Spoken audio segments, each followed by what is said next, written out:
સો hi friends, કેમ છો બધા? મજામાં? હું આજે તમારી સાથે ખૂબ જ સરસ પંજાબી ધાબા સ્ટાઇલ ઓથેન્ટિક ટેસ્ટ સાથે કેપ્સિકમ અને કોર્નની સબ્જી છે એની રેસીપી છે, ફૂલ રેસીપી છે એ શેર કરું છું. તો આ વિડીયો છે સ્કીપ કર્યા વગર પૂરો છે એ જોજો. તો ફર્સ્ટ ઓફ ઓલ છે, તમે જોઈ શકો છો કે આપણી સબ્જી છે એ ખૂબ જ સરસ બની છે. તેના માટે અહીં મેં એક ડુંગળી લીધેલી છે, ત્યાર પછી એક કેપ્સિકમ છે મેં લીધેલું છે, 1 કપ કેપ્સિકમ, 1 કપ ડુંગળી, 1 કપ બાફેલા કોર્ન અને 1 કપ છે એ મેં પનીર લીધું છે. આ જે 1 કપનો માપથી છે એ જાળવવું જરૂરી છે, તો જ એનો ટેસ્ટ છે એ ખૂબ જ સરસ આવે છે અને ઇક્વલ આવે છે. ત્યાર પછી મેં રેડ ગ્રેવી નો બેઝ છે એ આ રીતે ફ્રીઝમાં જમાવીને રાખ્યો હતો. હવે તેને છે આપણે ડીમોલ્ડ કરી દઈએ છીએ અને તમે જોઈ શકો છો કે અહીં મેં 6 આઈસ ક્યુબ છે એ મેં લીધેલા છે. આઈસ ક્યુબમાં જમાવેલી જે આપણી ગ્રેવી છે એ મેં લીધેલી છે અને તેને મેં ડીમોલ્ડ કરી નાખી છે અને તેને પણ આપણે સાઈડમાં રાખી દઈએ. ત્યાર પછી એક પેનમાં છે હું મોટી 4 ચમચી છે એ તેલ લઉં છું અને તેલ ગરમ થાય ત્યાર પછી છે આપણે બીજા બધા મસાલા છે એ એડ કરી છે. તો તેલ ગરમ થાય ત્યાર પછી 2 ચમચી છે એ આખું જીરું એડ કરેલું છે. ત્યાર પછી પિંચ ઓફ હિંગ આપણે આ સ્ટેજે એડ કરી દઈ છીએ અને હળદર પાવડર છે, અડધી ચમચી હળદર પાવડર પણ હું આ સ્ટેજે છે એ એડ કરી દઉં છું. ત્યાર પછી જે આપણે એક ડુંગળી લીધેલી છે તેને આપણે એડ કરી દઈએ છીએ અને ડુંગળીને છે એ મોટા ચંક્સમાં જ સ્લાઇસમાં જ મેં કટ કરેલી છે. બિકોઝ આપણે જે ગ્રેવી છે એ આપણી એકદમ સ્મૂધ પેસ્ટ તરીકે તૈયાર છે, એટલે કોર્ન, કેપ્સિકમ અને ડુંગળીના જે આપણે ચંક્સ છે એ આપણે મોટા લીધેલા છે, જેથી કરીને બાઇટિંગમાં છે શાકમાં એ મજા આવે અને તેનો પ્રોપર છે એ ટેસ્ટ આવે. ડુંગળીને આપણે લાઇટ પિંક કલરની કરવાની છે. ત્યાર પછી કેપ્સિકમને પણ મેં આ રીતે ડાઈઝ કરેલા છે અને તેને પણ આપણે આ સ્ટેજે છે એ એડ કરી દઈએ છીએ. અને કેપ્સિકમ છે એ આપણે બહુ સાતળતા નથી, એનો ક્રંચ છે એ આપણે સબ્જીમાં રહેવા દઈએ છીએ. તો આ રીતે છે તેને હળવા હાથે છે મિક્સ કરી દઈએ છીએ.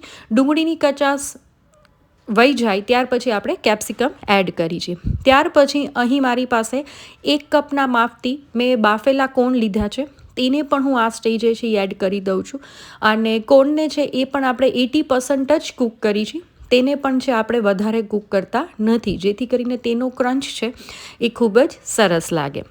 તો તમે જોઈ શકો છો ફ્રેન્ડ્સ, ખૂબ જ સરસ કલરફુલ યલો અને ગ્રીન કલરથી આપણી સબ્જી છે એ તૈયાર થવા જઈ રહી છે અને ટેસ્ટમાં પણ ખૂબ જ સરસ લાગે છે. હવે આ સ્ટેજે તેની અંદર નિમક છે એ હું સોલ્ટ ટુ ટેસ્ટ છે હું એડ કરું છું અને ત્યાર પછી લાલ મરચું પાવડર છે અરાઉન્ડ હું 1.5 ચમચી એડ કરું છું અને આપણે આ જે આપણા વેજીસ છે તેના ભાગનું જ લાલ મરચું, હળદર અને સોલ્ટ ટુ ટેસ્ટ એ એડ કરી છે. ગ્રેવીના ભાગનું જે કાંઈ બી મસાલા છે એ ગ્રેવીમાં એડેડ જ છે, એટલે તેના ભાગનું આપણે એડ કરતા નથી, તે વાતનું ખાસ ધ્યાન રાખવું. હવે આને ઢાંકણ ઢાંકી અને 5 મિનિટ થવા દઈએ છીએ. ત્યાર પછી 5 મિનિટ થઈ ગયા પછી તેને એકવાર ચેક કરી લઈએ તો તમે જોઈ શકો છો કે આપણા વેજીસ છે એ કૂક થવા આવ્યા છે. ઓલમોસ્ટ 80% જ આપણે કૂક કરવાના છે. હવે આ સ્ટેજે તેની અંદર મેં ગ્રેટેડ પનીર લીધેલું છે, તો હું ગ્રેટેડ પનીર છે એને પણ મેં જે ખમણીની જે મોટી જાળી આવે એનાથી જ ગ્રેટ કરેલું છે, તો જ છે એનો સ્વાદ પણ બરાબર આવશે અને એ શાકમાં દેખાશે પણ. એટલે આપણે આ રીતે લઈએ છીએ અને કોર્ન, કેપ્સિકમ અને પનીરનું માપ એક જ સરખું રાખી છે, જેથી કરીને ઇક્વલ ક્વોન્ટિટી આવે અને ઇક્વલ ક્વોન્ટિટીમાં તેનો સ્વાદ પણ છે એ ખૂબ જ સરસ આવે. આ રીતે છે તેને પ્રોપર રીતે છે આપણે હલાવી અને મિક્સ કરી દઈએ છીએ. ત્યારબાદ ફરીથી 2 મિનિટ માટે છે એ ઢાંકણ ઢાંકી અને રહેવા દઈએ છીએ અને આ પ્રોસેસ આપણે ફૂલ ગેસ ઉપર જ કરીએ છીએ. જો લો ફ્લેમ ઉપર આપણે કરીએ તો આપણા શાકભાજી છે એ ગળી જવાની બીક રહે છે, એટલે તેને ફૂલ ફ્લેમ ઉપર જ કરવું. ત્યાર પછી ચપટી એક કસૂરી મેથી પણ હું આ સ્ટેજે છે એ એડ કરી દઉં છું. પંજાબી શાકમાં કસૂરી મેથીની ફ્લેવર છે એ ખૂબ જ સરસ આવતી હોય છે, તો આ સ્ટેપ છે બિલકુલ મિસ ના કરવો.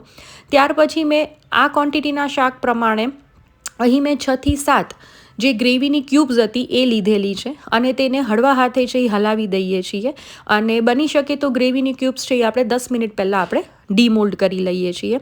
ત્યારબાદ આની અંદર છે એ અરાઉન્ડ હું 1.5 ગ્લાસ જેટલું પાણી છે એ હું એડ કરું છું, જેથી કરીને આપણી ગ્રેવી પણ છે એ બની જાય અને તેનું ટેક્સચર છે એ રેગ્યુલર ટેક્સચર એનું પકડાવા માંડે અને હવે આની અંદર બીજા કોઈ એડિશનલ મસાલા છે આપણે કરતા નથી અને ફરીથી ઢાંકણ ઢાંકી અને મીડિયમ ગેસની ફ્લેમ ઉપર આને થવા દઈએ છીએ.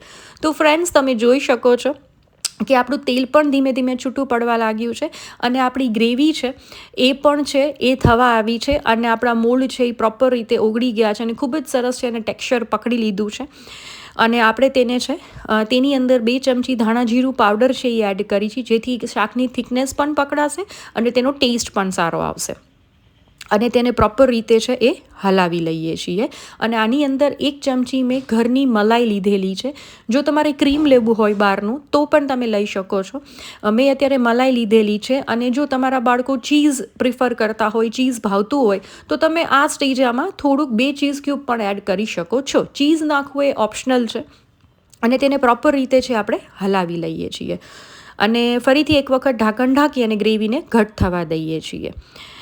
હવે ચેક કરી લઈએ તો તમે જોઈ શકો છો કે આપણું તેલ છે એ છૂટું પડી ગયું છે અને ખૂબ જ સરસ છે એ ફ્રેન્ડ સુગંધ આવે છે. એ હું તમને કહી નથી શકતી, ખૂબ જ સરસ, લિટરલી ખૂબ જ સરસ સુગંધ આવે છે.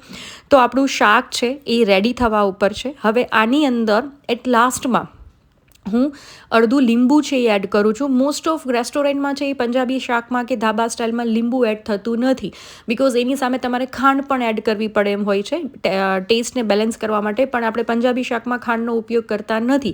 પણ લીંબુ તમે જો હાફ એડ કરો તો એના બધા ટેસ્ટ છે એને બેલેન્સ કરશે, પણ ખબર નહીં પડે કે તમે આમાં લીંબુ એડ કરેલું છે.